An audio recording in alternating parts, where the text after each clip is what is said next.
एक दिन किचन में मैं चाय बना रही थी, तभी अमन ने आकर मुझे पीछे से अपनी बाहों में भर लिया और मुझे प्यार करने लगा। मैं भी उससे लिपट गई और फिर उसने मुझे मेरा नाम सलोनी है। मैं एक जवान और खूबसूरत औरत हूँ। मेरी उम्र 29 साल है। पति के चोट लगने के बाद मैं एकदम से अकेली पड़ गई। वो पूरा दिन एक कमरे में पड़े रहते थे। चलने फिरने में भी वह असमर्थ थे। एक दिन मैं घर में बैठी, तभी दरवाजे की घंटी बजी, तो दौड़कर मैंने दरवाजा खोला। सामने लगभग 202 साल का एक हैंडसम लड़का खड़ा था। उसने वहीं खड़े दरवाजे के बाहर से ही अपना परिचय दिया। मैं अमन हूँ, कविता जी का बेटा। मम्मी ने आपको मैसेज किया होगा। मैंने कहा हाँ, अंदर आओ। कहकर मैंने दरवाजे पर जगह बना दी। अमन संकोच करता हुआ अंदर आ गया और कहने लगा, जी मैं आज ही यहाँ आया हूँ। आपको तकरीबन 7 साल पहले देखा था। तब मैं स्कूल में पढ़ रहा था। आपकी शादी का कार्ड भी हमारे घर आया था। तब मेरे स्कूल के एग्जाम थे, इसलिए आपकी शादी में मैं शामिल नहीं हो सका। मैं यहाँ कॉलेज की पढ़ाई के लिए आया हूँ और यह लीजिए, मम्मी ने यह सामान आपके लिए भेजा है। यह कहकर उसने एक बैग दिया। मैंने देखा तो बैग में बगीचे के ताज़ा फल, सब्जियां, अचार वगैरह था। मैंने खुशी खुशी से थैंक यू बोलकर बैग ले लिया और उसको कहा कि जल्दी से नहा लो। नहाने के बाद चाय नाश्ता कर लो। मैंने चाय नाश्ता वगैरह दिया। इसी बीच मैंने जोर देकर कहा, तुम यहीं पर रहो। मैं तुम्हारी मम्मी को कह चुकी हूँ। तुम्हें अपनी पढ़ाई लिखाई पर सब कुछ तैयार मिल जाएगा। तुम अपनी पढ़ाई लिखाई पर ध्यान देना। अमन यह सुनकर बस एक बार में ही मान गया। मानो इस बात को सुनने के लिए वह बेचैन था। वह उठा और जल्दी से अपना सब सामान जो वह लाया था, बाहर बरामदे में रखा था, वह अंदर ले आया। पूरे दिन अमन अपना कमरा ठीक करता रहा। कुछ ही देर के बाद वह अपनापन महसूस करने लगा था, मगर उसका दिल यहाँ इतनी जल्दी लग जाएगा, वो यह किसी ने सोचा नहीं था। अगले दिन अमन को मैंने अपने पति से मिलवाया। अमन हैरान रह गया कि वह घर के सबसे पिछले कमरे में खामोश लेटे हुए हैं।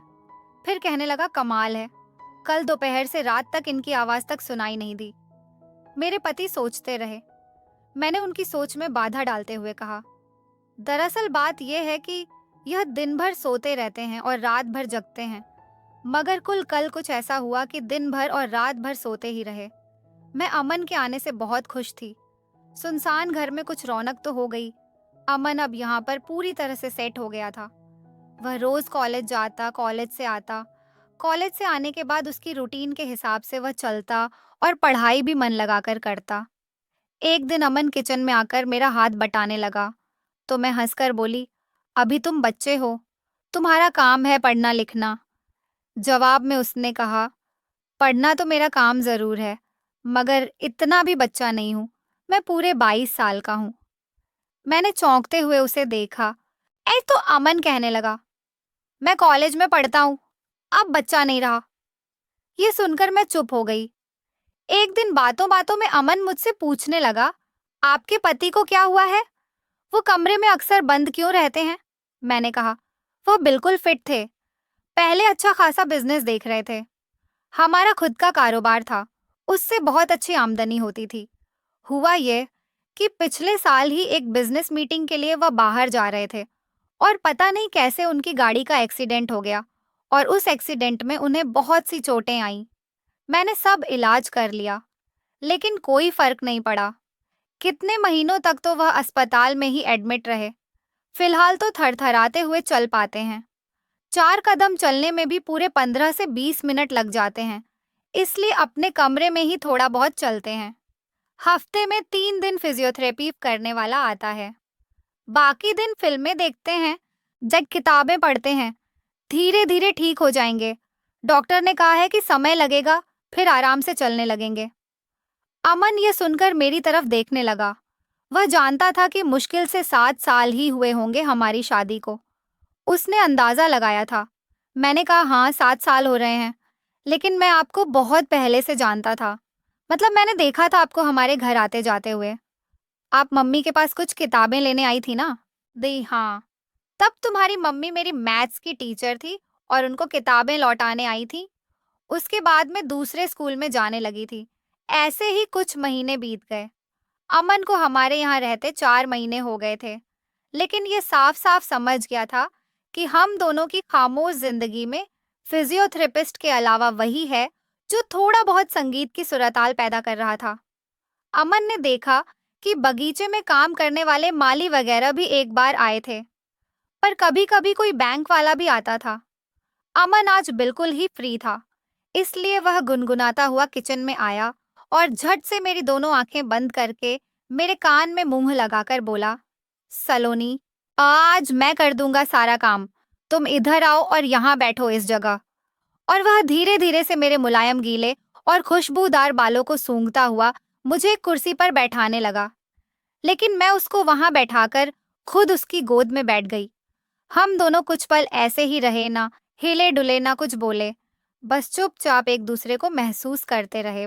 5 मिनट बीते होंगे कि कहीं से कुछ खांसने की आवाज आई, तो हम दोनों चौंक गए और घबरा कर मैंने अमन को अपने आप से तुरंत अलग किया। हालांकि अमन की इच्छा नहीं थी कि वह मुझसे अलग हो। अमन मन ही मन बीती दोपहर की उस मधुर घटना को अचानक याद करने लगा और उसके चेहरे पर एक शरारती मुस्कान आ गई और वह मेरे पास आया और धीरे से मेरे बगल में आकर काम करने लगा। मेरे अंदर जैसे बिजली सी दौड़ रही थी। मैं इतनी खुश थी, यह मेरा प्यासा मन ही जानता था, क्योंकि पति के एक्सीडेंट के बाद से मैं तरस गई थी इस प्यार को पाने के लिए। मगर अमन ने मेरा अधूरापन दूर कर दिया था। तपते रेगिस्तान में वो इतनी बरसात होगी और इतनी शानदार होगी, मैंने सोचा नहीं था। जब भी मैं और अमन एक साथ होते, तो पता नहीं हंस खांसने की आवाज कहाँ से आती, जैसे कोई हम पर नजर रख रहा हो। लेकिन घर में तो मेरे और अमन के और मेरे पति के अलावा कोई नहीं होता था। फिर आखिर यह आवाज आती कहाँ से? अगली सुबह में एक कप चाय लेकर अमन को प्यार से देखी, वहां से निकली और पति के कमरे में गई। अमन चाय की चुस्कियां लेते हुए अपने लिए नाश्ता बना रहा था। उसने जानबूझकर 2 बार एक छोटी कटोरी फर्श पर गिराई, मगर मैं उसके इस इशारे को सुनकर भी उसके पास नहीं गई थी। पति की दोनों हथेलियों को सहलाती हुई मैं उनमें अमन को महसूस करती रहती और अपने आप से बोलती, प्यार हमारे जीवन में बिल्कुल इसी तरह आना चाहिए। फिर एक दिन किचन में मैं चाय बना रही थी, तभी अमन ने आकर मुझे पीछे से अपनी बाहों में भर लिया और मुझे प्यार करने लगा। मैं भी उससे लिपट गई और हम दोनों एक दूसरे में खो गए। तभी खांसने की आवाज आई। इस आवाज से अमन चौंक गया। हम दोनों एक दूसरे से अलग हुए। अमन के प्यार को पाकर मैं बहुत खुश थी। मैं अमन के यहाँ आने को कुदरत के किसी करिश्मे से कम नहीं मानती थी। अमन को यहाँ 1 साल पूरा होने वाला था और मैं अब खिलकर निखर सी गई थी। अब सुबह शाम और रात रात भर मेरा पूरा जीवन अमन आयट के साथ मस्ती से कट रहा था। कभी कभी मुझे लगता था कि यह सब गलत है, लेकिन फिर मैं सोचती थी कि प्यार करना कोई गुनाह तो नहीं। प्यार वैसे भी हो ही जाता है, चाहे कोई औरत शादीशुदा हो या ना हो, इसमें किसी की गलती नहीं होती। मुझे भी यही लगता था कि इसमें ना मेरी गलती है और ना ही अमन की। लेकिन फिर भी मैं अपने पति का अच्छा होने का इंतजार कर रही थी और मुझे उम्मीद थी कि एक ना एक दिन वह अच्छे जरूर होंगे और फिर से मैं अपनी गृहस्थी में बस जाऊंगी। खैर, सब ठीक ठाक ही चल रहा था, लेकिन मुझे आज तक यह पता नहीं चला आखिर वह खांसने की आवाज थी किसकी।